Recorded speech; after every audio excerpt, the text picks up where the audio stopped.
মাথাটা কাটে ইয়াজিদের দরবারে দামেস্কে নিয়ে গেছে। জিয়াদ একটা গামলার মধ্যে মাথাটা নিয়ে ইয়াজিদকে উপহার দিচ্ছে। যাও না, এই যে আপনার শত্রুর মাথা, আল্লাহর জন্য জীবন দেওয়া। একটু মনোযোগ দিয়ে শোনেন, আমার জীবনটা আল্লাহর পথে ওয়াকফ করলাম। কে বলছে? মুসা আলাইহিস সালাম। জোরে বল, কে বলছে? মুসা। ইয়াজিদের হাতে তখন একটা লাঠি ছিল, লাঠি। ওই লাঠিটা হোসেনটা দিয়ার মুখের মধ্যে ঢুকে দিল। শরীর তো নাই, খালি মাথা আছে। এই মাথার মুখের মধ্যে ঢুকে দিয়ে বলে, ইয়াজিদ আজকে তোমার অবস্থা দেখো, তুমি শেষ। আমি ইয়াজিদ এখন ক্ষমতার চেয়ারে, হোসাইন তুমি শেষ হয়ে গেছো, তোমার অস্তিত্ব নাই। নানার ইসলামকে জীবিত করবে, আজকে দেখো তোমার অবস্থা কি, তুমি শেষ হয়ে গেলে। আর আমি ক্ষমতার চেয়ারে বসলাম। ইয়াজিদের সামনে যত মানুষ ছিল সবাই মাথা নিচু করে আছে। এত বড় কথা ইয়াজিদ বলতেছে, কেউ মাথা তুলে কথা বলার সাহস পাচ্ছে না। সবাই যখন মাথা নিচু করে আছে, এমন সময় 80 বছরের একজন বয়স্ক নবীর সাহাবী, নাম হলো আনাস ইবনে মালিক। 80 বছরের একজন সাহাবী আনাস ইবনে মালিক লাঠিতে ভর দিয়ে দাঁড়ায় গেছে। দাঁড়াও বুড়া মানুষ, খালি সিয়ারত বসে নামাজ পড়ো না। আজকে আমাকে মসজিদে সেটাই বললো, হুজুর আমাকে এখানে একটা সিয়ারও নেই। আমি যে কতবার আল্লাহর শুকরিয়া আদায় করলাম। আপনাকে রাজবাড়ি মসজিদে সিয়ার আছে? কথা কন না কেন ভাই? আছে।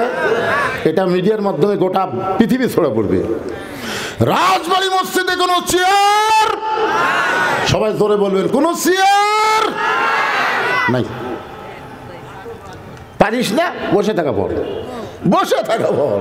কিন্তু চেয়ারত বসলে কুমুলিল্লাহি কানিতিন, আল্লাহর আনুগত্য আদায় হবে না। পারো তো পক্ষে দাঁড়ানো লাগবে। তুমি হাঁটে হাঁটে মসজিদে আসলে, তার মানে তুমি দাঁড়ানো পারো। দাঁড়াবার না পারলে হাঁটলে কেমনে? তাহলে হাঁটে হাঁটে মসজিদে এসে তুমি চেয়ারত বসো, তোমার শরম করে না? চেয়ারের বহু ওয়াজ করছে, আজকে চেয়ারের কোনো ওয়াজ না। দেখেন লাঠিতে ভর দিয়ে ভর দেয়া।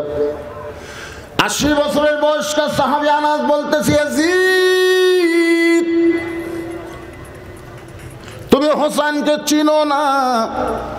যদি হোসেনকে তুমি চিনতা তাহলে মুখের মধ্যে লাঠি ঢুকে এরকম তিরস্কার কথা বলতে পারতা না। ইয়াজিদ, এই হোসেন যখন ছোট্ট ছিল, আমি তখন নবীর বাড়িতে খাদেম ছিলাম। একাধারে 10 বছর আনাস নবীর খিদমত করেছে। ধরে কোন সুবহানাল্লাহ। আনাস রাদিয়াল্লাহু বলেন, আমি নবীর ঘরের দরজার পাশে দাঁড়িয়ে আছি।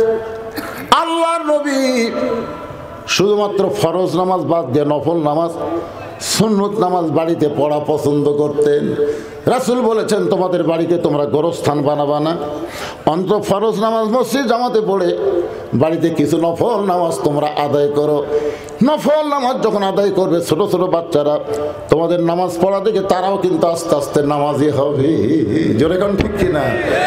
আমি দেখছি আমার এক নাতি খুব ছোট, আমি যখন নামাজ পড়ি তখনই আমার ধারে সে খাড়া হয়। নফল নামাজ সুন্নত নামাজ যখন পড়ি আমার মতো নিয়ত করে, তারপরে আমি যখন এরকম হাত বেঁধে সূরা কেরাত পড়ি আস্তে আস্তে, তখন থেকে মুখ লড়াচ্ছে, মুখ লড়াচ্ছে। কিন্তু কোনো সূরা কেরাত জানে না, খালি মুখ লড়াচ্ছে। হয়তো ফেরেশতা বলবে, আল্লাহ হুজুর সূরা পড়তেছে কিন্তু লাঠি তো কিছুই পড়ে না। আল্লাহ কয়, হুজুরের মুখত যা, ওর মুখত তাই। পড়ুক না পড়ুক, আমি কবুল করে নিলাম। অসুবিধা আছে? তোর কোনো অসুবিধা আছে? ছোট বাচ্চাদেরকে আপনারা বাড়িতে এরকম করে নামাজের তালিম দিবেন। আগে মসজিদে নিয়ে যায় না, অন্তত 7 বছর বয়স পর্যন্ত নামাজের তালিম দেওয়া লাগবে। জোরে কোন কথা ঠিক কিনা? একটু মনোযোগ দিয়ে শুনবেন। আনাস বলতেছে, আমি দরজার কাছে দাঁড়িয়ে আছি, নবী আমার নামাজের সেজদায়। এমন সময় করতে হোসেন দৌড়ে এসে নবীর পিঠে চড়ে বলতে, চল ঘোড়া চল, চল ঘোড়া চল। আল্লাহর নবী আছেন আমাদের সেজদায়, আর হোসেন বলতে, চল ঘোড়া চল, চল ঘোড়া চল। আনাস বলি, আজিজ রে, নবীরা যখন চল ঘোড়া বলতেছে, আমি সহ্য করতে না পেরে নবীর পিঠ থেকে হোসেনকে যখন নামাবার চাই, এমন সময় নবী সেজদারত অবস্থায় আমাকে নিষেধ করলেন। কিছুক্ষণ পরে হোসেন বলতেছে ঘোড়া চলে না, সে ঘোড়ার পিঠে বসে আমার লাভটা কি? এই কথা বলে ছোট্ট হোসেন যখন চলে গেল, নবীর নামাজ যখন শেষ হলো আমি তখন সামনে গিয়ে বললাম, ইয়া রাসূলুল্লাহ, যে হোসাইন আপনার সঙ্গে বেয়াদবি করলো, চল ঘোড়া বলল। আমি তখন হোসেনকে নামাবার চাইলাম, পিঠ থেকে আপনি নিষেধ করলেন। রাসূল বলে, আনাস রে, তোমরা দেখতে পাও না, নামাজের মাধ্যমে আল্লাহ পাক আমাকে দেখাইলো। জোরে কোন সুবহানাল্লাহ। এই জন্য কোরআন আল্লাহ বলেছেন অসজুদ ওয়াক্তারিব, অসজুদ ওয়াক্তারিব। যখন তুমি সিজদার ভিতরে যাবে তখন তুমি আল্লাহর নিকটে পৌঁছে যাবে। জোরে কোন সুবহানাল্লাহ। আল্লাহর নবী তো মিরাজ করছেন, আমরা তো আর মিরাজ করে পারতেছি না, কিন্তু আল্লাহ রাসূল একটা কথা বলেছেন, আস-সালাতু মেরাজুল মুমিনিন, নামাজ হচ্ছে মুমিনদের মেরাজ। আর বুখারী শরীফের প্রথমে একটা হাদিস দেখবেন, মুরব্বী যাচ্ছেন বাবা, এই মুরব্বী যাচ্ছেন, কি বলতেছিলাম, ওয়াসজুদ ওয়াক্তারিব। সেজদা মানুষকে আল্লাহর নিকটে পৌঁছে দেয়, এটা কোরআনের কথা। আর বুখারী শরীফের হাদিস হলো, আনতাবুদুল্লাহ কাআন্নাকা তারাহু ফাইন লাম তাকুন তারাহু ফাইন্নাহু ইয়ারাকা। সুবহানাল্লাহ বলেন। যখন কোনো বান্দা নামাজের সিজদায় যাবে, ওই বান্দা তখন নামাজের মালিক আল্লাহকে দেখতে পাবে। আল্লাহ যদি দেখা না হয়, আল্লাহ যে তাকে দেখতেছে এই বিশ্বাস তার কলিজার ভিতরে থাকবে। আপনারা বলেন তো ভাইজান, মসজিদে যখন নামাজ পড়তে আসেন তখন আপনাকে কে দেখে? সবাই বলা লাগবে, জোরে বলেন, কে দেখে? কেয়ারটেকার ইউনূস সরকার যদি আপনাকে ডাকে, রাজবাড়ির অমুক অমুককে আমার যমুনা বাড়িতে দাওয়াত, ইউনূস সরকার যে বাড়ি থাকে সে বাড়ির নাম কি? হ্যাঁ, যমুনা। আমার যমুনায় তোমাকে দাওয়াত। আপনাকে এলাকার 10 জন মানুষকে যদি এরকম বলে, তো তারকে যে 10 জনকে দাওয়াত দিয়েছে তাদের মশান বাড়বে না কমবে? তারা কি ভালো কাপড় পরে যাবে না ছেঁড়া পরে যাবে? হ্যাঁ, তাহলে মুয়াজ্জিন যখন ডাকতেছে, এটা মুয়াজ্জিন ডাকতেছে না, আল্লাহ তাআলা মুয়াজ্জিনের কণ্ঠে নিজেই ডাকতেছে। দরকার কথা ঠিক কি না? হাইয়া আলাস সালাত হাইয়া আলাল ফালাহ বলে আল্লাহ ডাকতেছে মুয়াজ্জিনের কণ্ঠে। আর এই আল্লাহর ঘরে তো আপনারা ঢুকতেছেন কি গাওয়াত দেয়া? ইউনূস সরকার আপনাকে দেখবি, আল্লাহ আপনাকে দেখবি না? আমার এক চাচা আছে, দেখি গামছা গাওয়াত দেয়া জোহর না পড়ে আসতেছে, 4 হাতা গামছা। আমি বললাম, চাচা এই গামছা গাওয়াত দেয়া মসজিদে আসতেছেন, আমাকে ফতুয়া দে, তুই ফতুয়া দে, নামাজ হবি না, ফতুয়া দে। আমি বললাম, চাচা রাগ করলেন কেন? এই জন্যই তো হাসি না তোর দেওয়া পারে না রে, গামছা গাওয়াত দেয়া নামাজ হবি না, কোন কিতাবত আছে ক? আমি বললাম, চাচা এই গামছা গাওয়াত দেখে আপনি বিয়ের বাড়ি যাওয়ার পারবেন? চাচা বলতেছে, এই বছর 5টা পাঞ্জাবি বানাইছি, আমি কি পাগল হয়েছি যে বিয়ের বাড়িতে গামছা গায়ে যাব? জামাইয়ের বাড়িতে যাওয়ার পারবেন? আমার বলে, তুই ওয়াজ করে করে রাত জায়গা কি পাগল হয়ে গেলি? জামাইয়ের কি দাম নাই? জামাইয়ের বাড়ির শ্বশুর কোনোদিন কি গামছা গায়ে যায়? আমি বললাম, চাচা যদি আপনার পাঞ্জাবি না থাকতো সেইটা ভিন্ন কথা। এই বছরই 5টা পাঞ্জাবি তৈরি করছেন, তাহলে আল্লাহর ঘরের মধ্যে গামছা গায়ে ঢুকতেছেন, আল্লাহ কি আপনাকে দেখবে না? এই জন্য বলা হয়েছে লেবাসুত তাকওয়া, এমন একটা পোশাক পরবে যে পোশাক পরার কারণে আল্লাহ ভীতি তোমার কলিজার মধ্যে ঢুকবে। যুবকেরা, সারা শহর ঘুরলে তুমি টাকনুর তলে ফুল ব্যান দিয়ে দেখবেন, অনেক যুবক টাকনুর তলে ফুল ব্যান ঘরে না, কিন্তু যেই মসজিদের মধ্যে আসে এরকম কেবা কি করতেছে, হুজুর টানে টানে টাকনুর উপর তুলতেছি। আরে পাগলা, টাকনু ঢাকা তুমি রাস্তায় চললে, তুমি টাকনু ঢাকা রাস্তা চললে, বলো তো টাকনুর উপরে কাপড় পরা কেন? তো হুজুর তা তো জানি না। বলো, পাগল, পুরুষ মানুষের পায়ের টাকনু পর্যন্ত ধোয়া কি? ওজুর সময় পায়ের টাকনু পর্যন্ত ধোয়া কি? কথা বলেন, ফরজ। তো তুমি টাকনু পর্যন্ত কি জন্য ধোয়া ফরজ? কারণ রাস্তার যখন তুমি চলবে, তোমার পায়ের স্যান্ডেলে, পায়ের জুতাতে রাস্তার ময়লা তোমার টাকনু পর্যন্ত ভরতে পারে। এই টাকনু পর্যন্ত ভরবে বলেই তো ওযু করার সময় টাকনু পর্যন্ত ধোয়া ফরজ। তো তোমার টাকনু যদি ফুল প্যান্টে ঢাকাই থাকে, তাহলে রাস্তার ময়লা কুড়ি ভরলো কো? হুজুর, তাহলে তো রাস্তার ময়লা আর ফুল প্যান্টের তলে ভরলো, তাহলে তলে ময়লা নিয়ে তুমি যতই গোছো তোমার কাপড় পাক হলো না। জোরে কোন কথা ঠিক কিনা? এই যে মরদ মানুষের জন্য টাকনু ঢাকা পোশাক পরা হলো কবিরা গুনাহ। যেই ছেলেটা টাকনুর তলে লুঙ্গি দেয়, টাকনুর তলে পায়জামা পরে, টাকনুর তলে ফুল প্যান্ট পরে, হাসরের ময়দানে আল্লাহ তাআলা ওর দিকে নহমতের নজরে তাকাবেই। এখন কারা কারা টাকনুর তলে ফুল প্যান্ট পরেন? এই তো 2-4 জন আছে, খারাপ হওয়ার কম না। টাকনুর নিচে ফুল প্যান্ট গেলে আর একটা বিপদ আছে, সেটা জানেন? সেটা কি? যারা টাকনু ঢাকার রাস্তা চলে, আস্তে আস্তে আল্লাহ ওদের মদ্দামি শক্তি কমে দেয়। এই জন্য মেয়েরা টাকনু ঢাকা থাকবে, পুরুষেরা টাকনু খোলা থাকবে। সুবহানাল্লাহ বলেন। এমন একটা ফুল প্যান্ট পরেছে, এমন টাইট ফুল প্যান্ট পরে নামাজ পড়তেছে 2 নম্বর কাতারে, আমি আছি 3 নম্বরে। রুকের টাকা সেজাদ গেছে, 7টা যদি লম্বা হতো তাও হতো, 7 আবার ঠিক না পর্যন্ত। যে সেজদাত গেছে, ওর পিছনে টেবার মতন ফুলে উঠছে। আপনি বলেন ওইখানে যদি 60-এর জায়গায় ওর গায়ে পাঞ্জাবি থাকতো, তাহলে আমার নজর কি ওই টেবার দিকে যেত? কথা কন না কেন ভাই? পাঞ্জাবি দিয়ে পাছাড়া ঢেকে দিত। এই জন্যে যেমন তেমন পোশাক পরে মসজিদে আসা চলবে না। ছেলেরা ব্রাজিলের জার্সি গাঁওতে মসজিদে ঢুকছে। আমি এক জুম্মায় খুঁজবে দেওয়ার সময় দেখি আর্জেন্টিনার জার্সি গাঁওতে এক ছেলে মসজিদে ঢুকছে। কেন তোর কাপড় নাই? হুজুর খেয়াল করিস না, মানে তুই এমন একটা জার্সি পরছিস যার লেখা আছে মেসি, মেসি জার্সি পরে তুই মসজিদের মধ্যে ঢুকলি। এই মেসি কে? মেসি কে রে? যুবকেরা একটু মনোযোগ দিয়ে শুনবেন। আল্লাহর ঘরের মধ্যে যখন ঢুকবেন, তখন আপনি একলা থাকবেন না, আপনার সঙ্গে আমার আল্লাহ থাকবে। অহুয়া মাকুম আয়না মা কুনতুম। বান্দা তুমি থাকবে যেখানে, আমার আল্লাহ রহমত থাকবে সেখানে। জোরে কান সুবহানাল্লাহ। একটু মনোযোগ দিয়ে শুনবেন। আনাস রাদিয়াল্লাহু বলতেছে, ওগো আল্লাহর নবী, তারপরে কি হলো? রাসূল বলতেছেন, আনাস রে শোনো, তুমি যখন হোসেনকে পিঠ থেকে নামাবার চাও, এমন সময় আমি এর আগেও নামাবার চাইছিলাম, আমি আগেও হোসেনকে নামাবার চাইছিলাম, তুমি নামানোর আগে আমি তোমাকে নিষেধ করার কারণ হলো, নামাজের মালিক আল্লাহর একজন হাবিব, আমার কথা হোসেনকে, আমার কথা মনে করে আপনি হোসেনকে পিঠ থেকে নামাবেন না। আজকে আপনি শুনে নেন, আপনি নবী যেমন হোসেনকে ভালোবাসেন, আমি আল্লাহ তার চাইতে অনেক ভালোবাসি। আপনাকে ঘোড়া বানাইছে, এটা আমি আল্লাহর বড় ভালো লাগতেছে। আনাস কান্দের বলে, ইয়াজিদ রে, যেই হোসেনকে ঘোড়া বানাইলে আল্লাহর ভালো লাগে, সেই হোসেনের মুখের মধ্যে লাঠি ঢুকায় তুমি তিরস্কার করতেছ। তুমি শুনে নাও ইয়াজিদ, হোসেন কিয়ামত পর্যন্ত কোনোদিন মরবে না, আল্লাহ তাকে অমর করে রাখবে।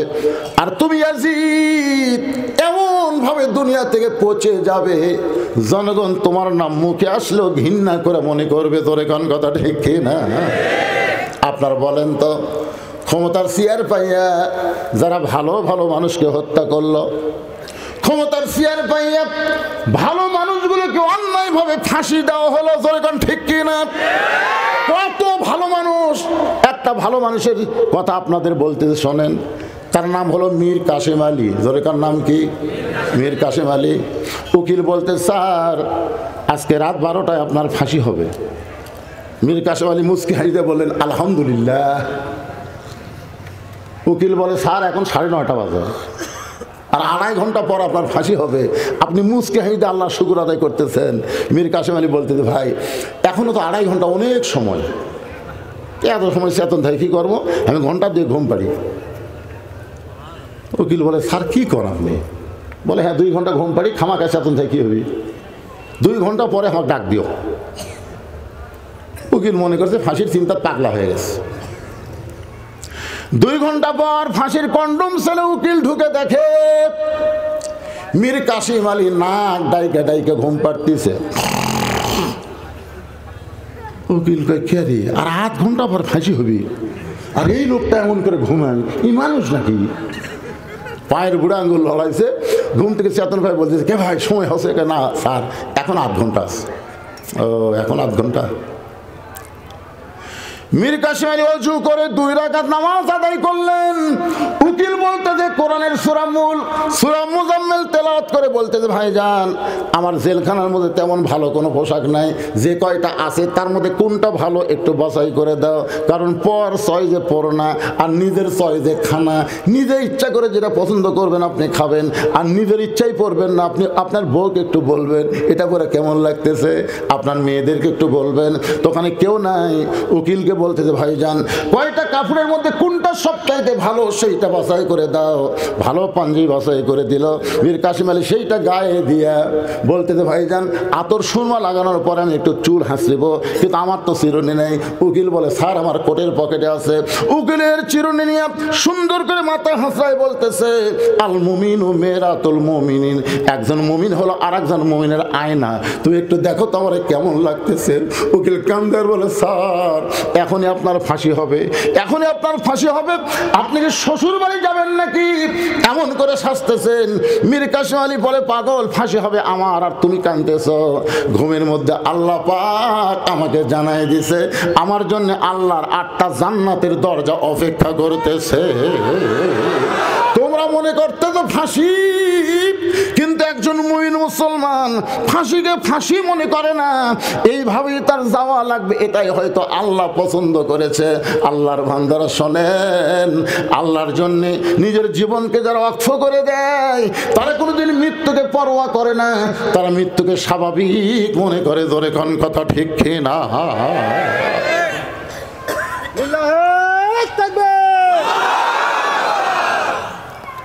একবার তকবির দেয়, কিসের তকবির হয় মাঝে মাঝে? আল কোরআনের আলো না, সবাই মিলে দেন তো। ঘরে ঘরে বউ জ্বলালেন পারে না, সংসদেও দরকার নেই।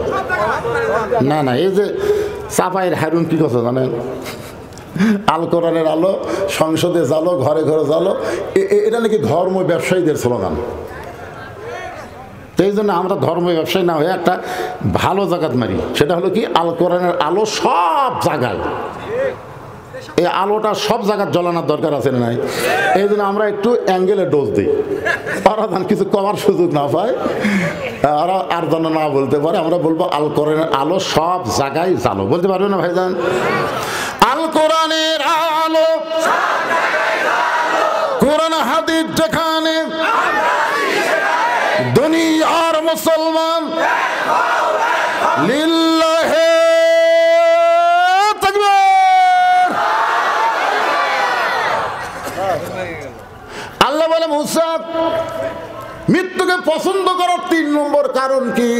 1 নম্বর কারণ হলো না মরলে জান্নাতে যাওয়া। মনে রাখবেন, 3টা কারণ মনে রাখা লাগবে না? 1 নম্বর কারণ হলো না মরলে জান্নাতে যাওয়া। 2 নম্বর কারণ হলো মরবো কার জন্যে? আমরা মরবো কার জন্যে?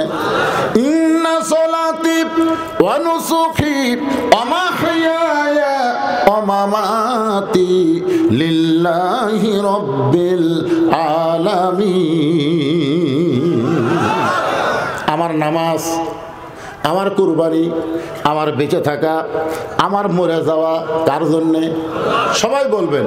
মুখ বন্ধ থাকলে এইখানে বিপদ হবে। রেজাল্ট হচ্ছে, যে বুঝছেন না, রেজাল্ট হচ্ছে। তাহলে সবাই আমার সঙ্গে খেয়াল করে শোনেন, আমার নামাজ, আমার কুরবানি, আমার বেঁচে থাকা, আমার মরে যাওয়া সবই যদি আল্লাহর জন্য হয়, বাঁচাও যদি আল্লাহর জন্য, মরাও যদি আল্লাহর জন্য হয়, তাহলে মরা নিয়ে কোনো টেনশন করে লাভ আছে? আল্লাহ বলে, মুসা মৃত্যুকে পছন্দ করার 3 নম্বর কারণ কি? অত্যন্ত মজার কারণ, অত্যন্ত একটা মজার কারণ। এটা শোনার পরে আপনাকে মরা নিয়ে আর কোনো টেনশনই হবে না। কি শোনার দরকার আছে না নাই? হ্যাঁ।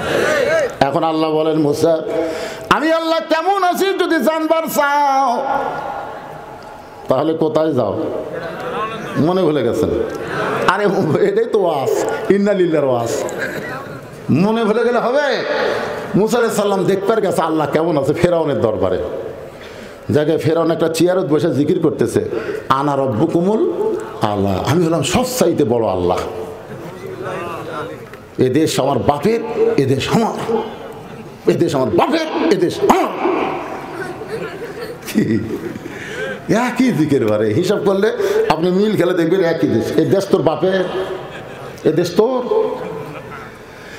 দেশের মাটি চাই, মানুষ চাই না। যিনি মেজর জেনারেল, যিনি হাসিনাকে পলায় দিলেন, তিনি একটা বক্তব্য দিয়েছেন, আপনারা শোনেননি?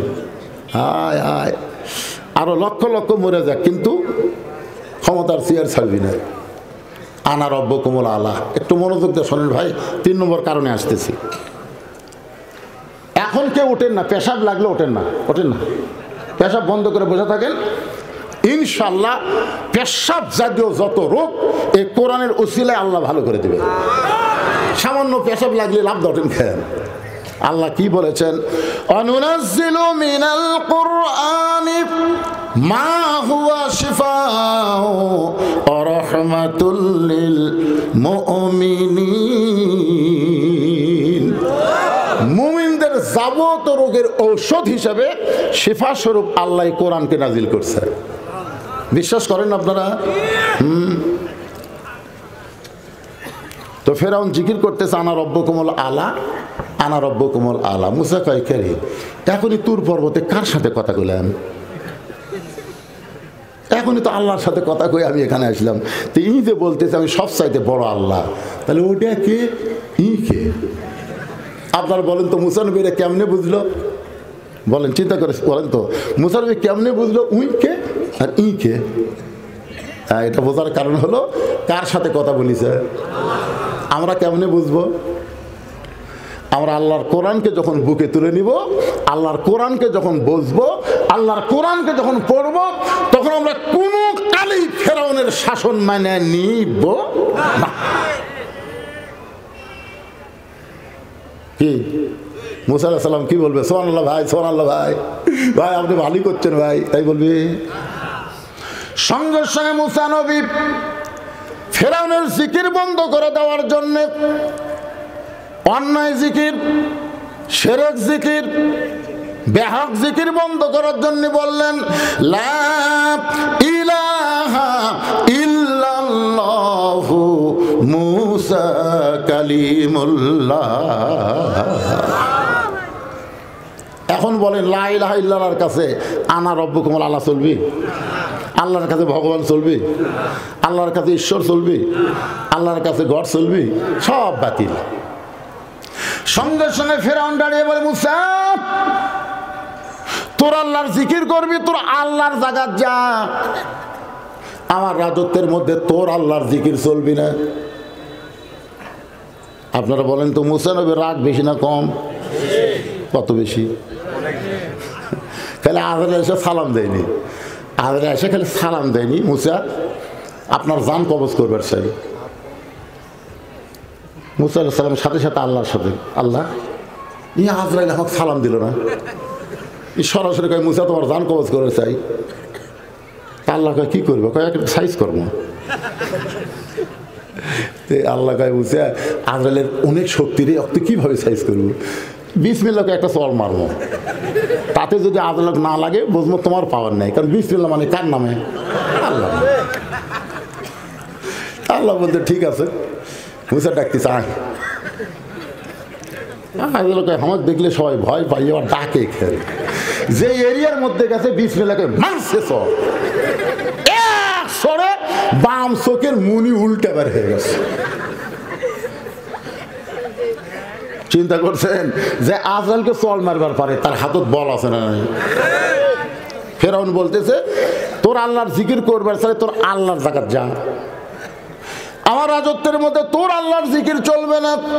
সঙ্গে সঙ্গে মুসা নবী হাত চুলকায়, মুসা নবী এভাবে হাত চুলকায়, আল্লাহ তো বুঝতে পারছে। এখন ফেরাউন বসাবি, এক চর দিয়ে বাবুরচি মারছে, এক চর। জোরে কোন কয় চর? দোকানদার কান দিচ্ছে, মুসা বলে কান দিস কেন? ফেরাউনের বাবুরচি সব বাকি খেয়ে টেকা চালিয়ে কয় দোকান তুলে দেবো, আওয়ামী লীগের ক্যাটারির মতন কথা বেশি করছে কেন, দোকান তুলে দেবো রে। মুসা বলতেছে ফেরাউনের ক্যাটার বাবুরচি কুটি কয় ওই যে যাচ্ছে, হাতির মতন হাঁটতেছে, সামনে জায়গায় টেকা দে, টেকা দে। ফেরাউনের বাবুরচি কয় তুই কে রে টুপি আল্লাহ? এই মুন্সি, আমি ফেরাউনের বাবুর্চি রে, আমি ফেরাউনের দল করি। মুসা কয় আমি আল্লাহর দল করি। দেখি তোর ফেরাউনের শক্তি বেশি না আমার আল্লাহর শক্তি বেশি। এই তো বিসমিল্লাহ এক চড় মারছে, চড় মারাও সারা, মারাও সারা। এখন আপনারা বলেন মুসা নবীর হাতত বল আছে না নাই? মুসা নবী যখন হাতের তালু চুলকায় এমন সময় আল্লাহ বলেন উদউ ইলা সাবিলি রাব্বিকা বিল হিকমা মাউইজাতিল লিল হাসানা। জোরে বলেন সুবহানাল্লাহ।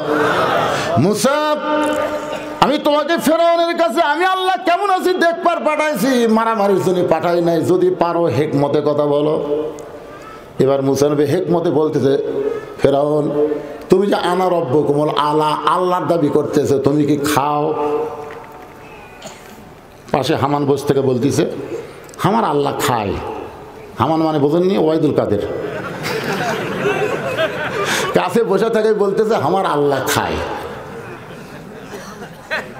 মুসা বলতেছে আমার আল্লাহ খাওয়ায়। ভারত যতই চিনি বন্ধ করে দে, যতই আলু বন্ধ করে দে, যতই পেঁয়াজ বন্ধ করে দে, বাংলাদেশের মুসলমানের কোনো ক্ষতি হবে না। তোরা বর্ডার বন্ধ করে দিবি, আমি আসমানের রহমত বরকতের দরজা খুলে দিব। আরো দিকে হাই হাই কি হলো রে, আলুওয়ালা পেঁয়াজওয়ালারা গলা দড়ি দিল। আপনারা জানেন না রে কে রে পাগলা ভারত ভগবানের জাত, তোরা জানিস আমাদের ক্ষমতা।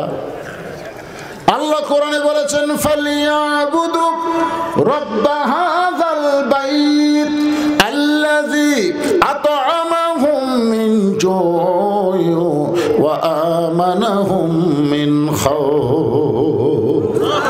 ওই ঘরের মালিকের তোমরা গোলামি করো, নামাজ পড়ো। অন্য জায়গায় আল্লাহ বলেছেন ওয়ামা মিন দাব্বাতিন ফিল আরদি ইল্লা আলাল্লাহি রিজকুহা। জোরে কর আল্লাহু আকবার। কি বিরক্ত হচ্ছেন? না না এই লড়াচড়া করবে কেন? আমি এখনই বললাম কোরআনকে মহব্বত করে বসে থাকেন, যাবতীয় রোগ আল্লাহ দূর করে দিবে। বিশ্বাস হয় না আপনাকে? বিশ্বাস হয় না? তাহলে যান যান, ঘুম ধরবি না, বাড়ি যাবেন ঘুম ধরবি না। দেখেন ইডি চুলকাবি, মাথা চুলকাবি, মাথা চুলকাবি, আজ ঘুমই ধরবি না। আল্লাহ পারে না পারে, বাড়িতে পারে না।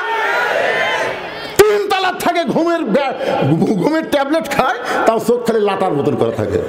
বউকে এত ঘুমের বড়ি খাও তার তোমার ঘুম ধরে না। স্বামী স্ত্রী দুজন গল্প করে, ওই বাড়ির বিল্ডিংয়ের দরজাতে একজন অটো ভ্যান তেল ফুরে গেছে, মানে ওই ব্যাটারি চার্জ ফুরে গেছে, বুঝলেন? ওই এখন অটো ভ্যান শুয়ে থেকে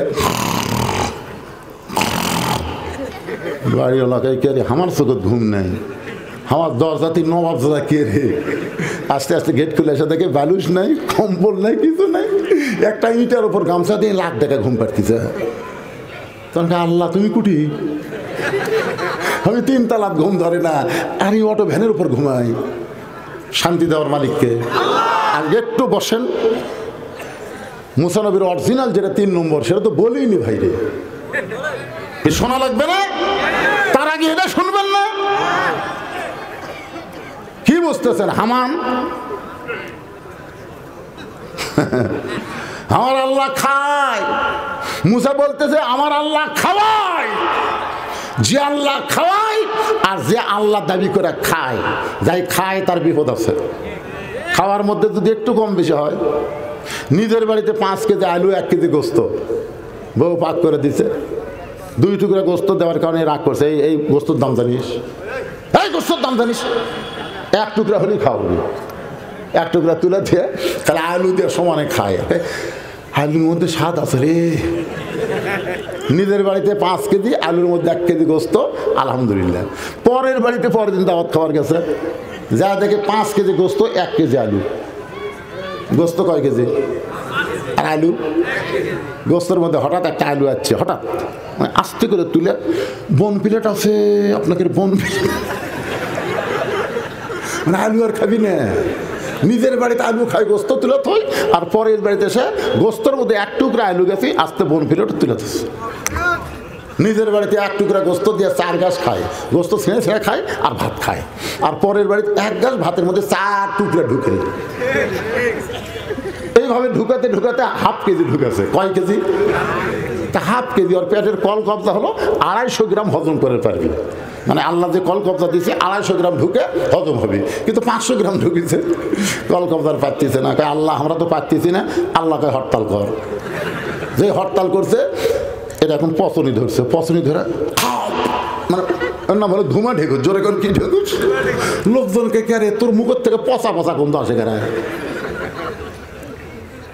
চলে গেছে ডাক্তারের কাছে, ডাক্তার মডিগার দিছে, জাইমের দিছে। ছেলেরা বলছে তো হজম যদি করবার চান একসঙ্গে টাইগার আর স্পিরিট খান, হজম করার জন্য এগুলো সব খাওয়ার পরে বাদানকে আগে উপর দিক দিয়ে ঢেকুস মারছে, এখন আল্লাহ তলার গিরা খুলে দিচ্ছে। এর নাম হলো ডিসেন্ট্রি। এর নাম কি? মুসা বলতে যে ফেরাউন রে, আল্লাহ দাবি করেছে খায়, আর খাওয়ার মধ্যে যদি কম বেশি হয়ে যায়, মনে করো তোমার এরকম খাওয়া হয়েছে। এখন ফেরাউন পায়খানা যায় বসে যেই মাত্র ঝরঝর করে পানির মতন বার হয়ে গেল, পায়খানা কমপ্লিট মনে করে ফেরাউন দাঁড়াইছে, কিন্তু পেট আবার কামড় মারছে, আবার বসে গেল ঝরঝর করে এক বদনা পানির মতন বার হয়ে গেল। আবার কমপ্লিট মনে করে যেই মাত্র দাঁড়াইছে পেটে কামড় মারছে, আবার ফেরাউন বসে ঝরঝর করে বের হয়ে যায়। এবার ফেরাউন উঠপার চাচা আর উঠপার পারে না, বারবার পাতলা পায়খানা হওয়ার কারণে টুলে পড়িয়েছে। আল্লাহ কাত হয়ে গেছে, আমাদের আল্লাহ কাত রে।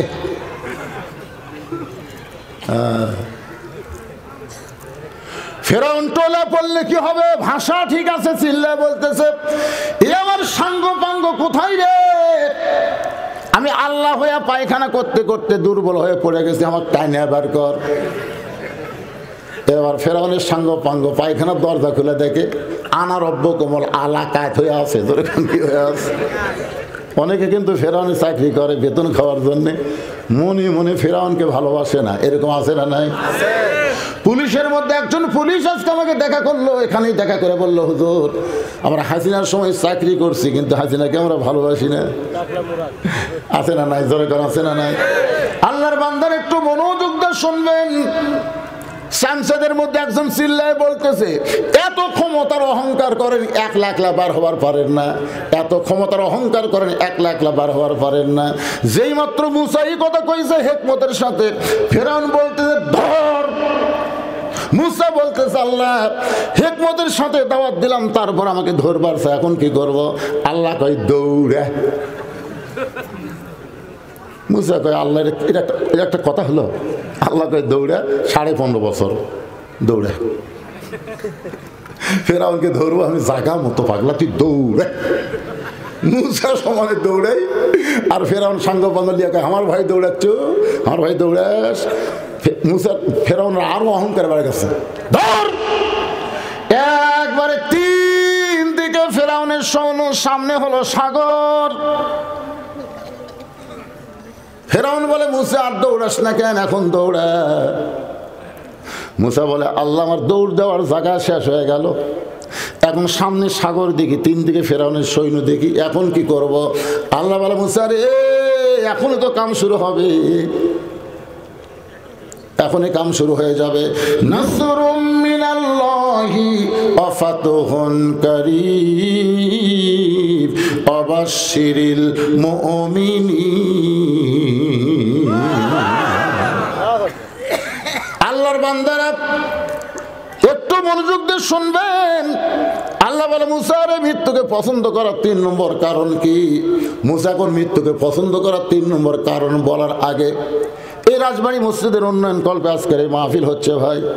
আমার যখন স্লিপ দিছে তখনই কিন্তু বলতে পারতাম, কিন্তু স্লিপ দেওয়ার পরে আমি 1 ঘন্টা 10 মিনিট ওয়াজ করে বলতেছি, তার মানে বোঝা গেল আমি আদায় করার জন্য এখানে আসি নাই, মূলত আমি আপনাদেরকে কোরআনের আলোকে আলোচনা শোনাবার আইছি। জোরে কোন কথা ঠিক কি না? এই জন্য দেখেন ঘড়ির দিকে তাকায় দেখেন, এখন বাজতেছে 11টা 20। যখন আমার স্লিপ দিছে তখন তো 10:30টায় বাজে, এই জন্য 5টা মিনিট। এরা আবার মনে করবে হুজুরকে একটা স্লিপ দিলাম, আর মসজিদের হুজুর একটা কথা কয় না। তো আল্লাহর ঘর মসজিদের জন্য কি দিবেন আপনারা? আপনাদের কাছে যদি ব্যাগ যায়, রুমাল যায়, আপনার 1টা টাকাও দিবেন না, এরকম কোন আল্লাহর বান্দা আছেন? আল্লাহ ওসমানকে ডাক দিল, ওসমান আল্লাহ নবী এই শোনেন, পরে পরে আল্লাহ নবী ওসমানকে ডাক দিয়ে বলেন, ওসমান, আল্লাহ তোমাকে কত সম্পদ দিছে তোমার কি জানা আছে? ওসমান বললেন, ইয়া রাসূলুল্লাহ, আল্লাহ আমাকে কত সম্পদ দিছে তার সম্পদের হিসাব দিবার পারবো না, তবে একটা হিসাব দিবার পারি। তো হিসাবটা হলো, আমার সমস্ত সম্পদ যে গুদামের মধ্যে রাখছি, ওই গুদামে তালা দিয়ে চাবি টানার জন্য একটা উট হিমশিম খায়। কি টানার জন্যে? তালা টানার জন্য না, ওদের চাবি, চাবি বোঝেন না, তালা দিয়ে চাবি, এই চাবি একটা উটের উপর রাখলে একটা উট চলতে চলতে ক্লান্ত হয়ে যায়। আল্লাহ নবী বলে, ওসমান, তাহলে আল্লাহ তোমাকে অনেক সম্পদ দান করেছে, এখন যদি আল্লাহ বলে, ওসমান আমার সম্পদ আমাকে ফেরত দাও, এখন যদি আল্লাহ বলে, ওসমান আমার সম্পদ আমাকে ফেরত দাও, তাহলে তুমি কি করবে? ওসমান গনি উটের রশিটা ধরে নবীর হাতে বললেন, ইয়া রাসূলুল্লাহ, শুধু সম্পদ না, উট যে চাবি বহন করে এই উটটাও আল্লাহকে দিয়ে দিলেন। আল্লাহ নবী বলে, ওসমান, সবই যখন আল্লাহকে দিয়ে দিলা, তাহলে তোমার জন্য তুমি কি রাখলা? ওসমান বলে, নবী গো, আমার বুকটা চিরে যদি আপনি দেখেন, তাহলে দেখবেন ডান পাশে আল্লাহ আর বাম পাশে মুহাম্মদ রাসূলুল্লাহ। এই দুইটা সম্পদ থাকলে আমার আর কোনো কিছু দরকার না।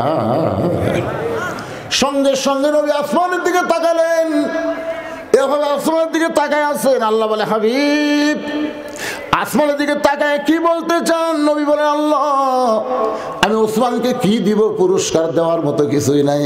আল্লাহ বলে, আমার গানি ডিগ্রি ওসমানকে দিয়া দিলাম। তাহলে আমাদের যে সম্পদগুলো আছে, কাছে যে টাকা পয়সা আছে, এই টাকাগুলো পয়সাগুলোর মালিককে? যারা বলবেন না আল্লাহ মরার আগে যেন বোবা হয়, আল্লাহ জোরে কোন মালিককে? আরো জোরে, জোরসে বলুন। এখন যদি ব্যাগ যায়, রুমাল যায়, কারা কারা দিবেন না? হাত তোলেন তো দেখি, যারা দিবেন না। তার মানে সবাই দিবেন, সবাই দান করবে। ভাইজান, আপনারা 5টা মিনিট একটু ধৈর্য ধরে, এই আদায়ের জন্য 5 মিনিট আপনাদেরকে দিলাম, একটু ধৈর্য ধরে ওটা বসা করবেন না। আপনাদের কাছে ব্যাগ যাবে, রুমাল যাবে। ব্যাগ রুমাল নাই আপনাকে? হ্যাঁ, মাদের মধ্যেও যাবে, আমার মায়েরা যারা আইছে মায়েদের মধ্যেও মেয়েরা আদায় করবে, ওখানেও আদায় হবে ইনশাল্লাহ। আমার এই বাচ্চাদেরকে দেন, এই তোমরা উঠো, তোমরা সবাই উঠো, সবাই উঠো, ছাত্ররা যাও, ওদিকে যাও। হ্যাঁ, ব্যাগ নিয়ে যাও বাবা, ব্যাগ নিয়ে। নম্বর কারণ হলো, মরবো কার জন্যে? মুখস্থ রাখেন, মরবো কার জন্যে? সামনে হয়তো এরকম ক্ষেত্র তৈরি হতে পারে, কারণ 1400 বছর আগে নবী বলেছেন, গোজাতুল হিন্দ, ওই হিন্দুস্তানের বিরুদ্ধে মুসলমানের একটা যুদ্ধ হবে। এই যুদ্ধকে বলা হয় গোজাতুল হিন্দ, হিন্দুদের সঙ্গে মুসলমানের যুদ্ধ। ওই যুদ্ধে যে মুসলমান অংশগ্রহণ করবে, রাসূল বলেছেন, অংশগ্রহণ করার পরে যদি তারা দুনিয়া থেকে বিদায় নেয়, বদরের শহীদের মর্যাদা আল্লাহ তাদেরকে দান করে দিবে। জোরে কর না সুবহানাল্লাহ। এই জন্য 2 নম্বরকে স্মরণ রাখবেন, খেয়াল করবেন, আমরা মরবো কার জন্যে? এই নিয়ত করার সাথে সাথে যদি নিজের বিছনায় মৃত্যুবরণ করেন, তারপরেও আল্লাহ রাসূল বলেছেন, তাকে আল্লাহ হাসরের ময়দানে শহীদদের কাতারে দাঁড় করায় দিবে। মুসা বলতেছে, আল্লাহ মৃত্যুকে পছন্দ করার 3 নম্বর কারণ হলো, দুনিয়ার জীবনটা হলো ক্ষণস্থায়ী। আমরা যে দুনিয়াতে বসবাস করতেছি, আপনার সবাই অন্তর থেকে খেয়াল করে বলেন, এই দুনিয়া চিরস্থায়ী না ক্ষণস্থায়ী? সবাই বলেন, ক্ষণস্থায়ী না চিরস্থায়ী? মৃত্যুর পরে আমরা যেই জগতে পা দিব, ওই জগৎটা কি ক্ষণস্থায়ী না চিরস্থায়ী? এখন আপনারা বলেন তো, আপনাদের কাছে ক্ষণস্থায়ী ভালো না চিরস্থায়ী ভালো? কোনটা ভালো? ক্ষণস্থায়ীর কোনো দাম নাই, যে কোনো সময় যাওয়া লাগতে পারে। মুসা বলে, আল্লাহ, দুনিয়ার জীবন হলো ক্ষণস্থায়ী, আখিরাত হলো চিরস্থায়ী। এই ক্ষণস্থায়ী জীবনকে পরিসমাপ্তি করে আখিরাতের জীবনে যাওয়াটা আমার অত্যন্ত পছন্দ। বাল তুসিরুনাল হায়াতাদ দুনিয়া ওয়াল আখিরাতু খায়রু ওয়া আবকা। আল্লাহু আকবার। এ তুচ্ছ দুনিয়ার মোহে পাগল হয়েন না ভাইজান। যতই চেষ্টা করেন, যতই সুন্দর বাড়ি করেন, যতই ডাক্তারের সাথে লাইন করেন, এখানে থাকার কোনো ব্যবস্থা নাই, থাকার কোনো ব্যবস্থা নেই। যতই চেষ্টা করেন, তো যাওয়া যখন লাগবে, যাওয়ার কথা যখন মানুষ ভুলে যায়, ওইটা মানুষের জন্য সবচাইতে বড় বিপদ। এই জন্য আল্লাহ বলেছেন ইজা আসাবাতুহুম মুসিবাতুন ক্বালু ইন্না লিল্লাহি ওয়া ইন্না ইলাইহি রাজিউন। সবাই ইস্তেগফার পড়েন, আস্তাগফিরুল্লাহ রব্বি মিন কুল্লি জামবি ওয়া তুবু ইলাই, আস্তাগফিরুল্লাহ রব্বি মিন কুল্লি জামবি ওয়া তুবু ইলাই, লা হাওলা ওয়ালা কুওয়াতা ইল্লা বিল্লাহিল আলিয়্যিল আযীম। তাহলে আজকের মাহফিলটা কি জন্য? মাহফিলের শুরুতেই আমি আপনাদের বলেছি যে এনডিটিআই জামে মসজিদের উন্নতি কল্পে এবং 24-এর গণ অভ্যুত্থানে শহীদ এবং আহতদের স্মরণে দোয়া উপলক্ষে আজকের এই মাহফিল। তাহলে 24-এর গণ আন্দোলনে যারা আত্মহুতি দিয়েছে, জীবন দিয়েছে, মুসলমানের ভিতরে যারা জীবন দিয়েছে, আমরা অবশ্যই তাদের জন্য দোয়া করব। এই জীবন দেওয়াটা যেন আল্লাহ শহীদ হিসেবে কবুল করে, ধরে কারণ আমিন। আর যারা আহত অবস্থায় আছে তাদের জন্য দোয়া করব, আল্লাহ তাদেরকে গাজী হিসাবে, মুজাহিদ হিসাবে কবুল করে আল্লাহ যেন তাদেরকে পরিপূর্ণ সুস্থতা দান করে, ধরে কারণ আমিন।